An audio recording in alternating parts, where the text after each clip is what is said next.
In this video, we're gonna show how to adjust the gears on D35 bike. So right now, as we are pedaling the bike, it's making weird noise and it's not staying on its desired gear. So if you see closely from the back end, the derailleur is moved a little bit outside. We have to bring it inside. For that, we're gonna use this indexer to reduce or increase the tension on the brake gear cable.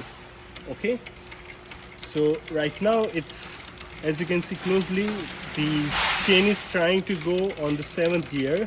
It's supposed to stay at 6th. So we have to increase the tension and we have to bring the derailleur that side.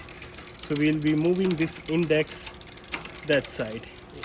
And you see, just like adjusting it a little bit, it's brought it back to 6th.